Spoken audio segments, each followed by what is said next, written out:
उन्हाळा सुरू झाला आणि तुम्ही थंडगार मठ्ठा नाही प्यायला? अरे मग काय प्यायलं? चला तुम्हाला रेसिपी दाखवते. तुम्ही पण तुमच्या घरी पटकन बनवून बघा. यासाठी लागणार आहे अद्रक, मिरच्या, भाजलेल्या जिऱ्याची पावडर, काळं मीठ, पुदिना आणि कोथिंबीर. सगळ्यात आधी व्हिडिओमध्ये दाखवल्याप्रमाणे ह्या सगळ्या गोष्टी अगदी बारीक कुटून घ्यायच्या आहे. त्यामध्ये जिरा पावडर पण टाकायची आहे आणि ह्या सगळ्यांचा एक ठेचा करून घ्यायचा आहे. हा ठेचा एका वाटीमध्ये काढून घ्यायचा आहे. त्यानंतर घ्यायचं आहे ताजं दही. दह्याला चांगलं घुसळवून घ्यायचं आहे आणि घुसळून झाल्यानंतर त्यामध्ये 2 ते 3 ग्लास थंडगार पाणी टाकायचं आहे. पाणी टाकल्यानंतर हा ठेचा टाकायचा आहे बनवलेला. सोबत काळं मीठ आणि 1 चमचा साखरसुद्धा टाकायची आहे. त्यानंतर ह्या सगळ्या मिश्रणाला आपल्याला अर्धा तासासाठी मुरण्यासाठी ठेवायचं आहे. तुम्ही जास्त वेळही ठेवू शकता.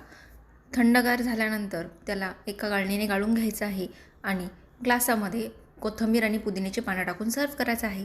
तर घ्या मग पटकन बनवायला. पण त्याआधी माझ्या चॅनलला लाईक, शेअर, सबस्क्राईब करा.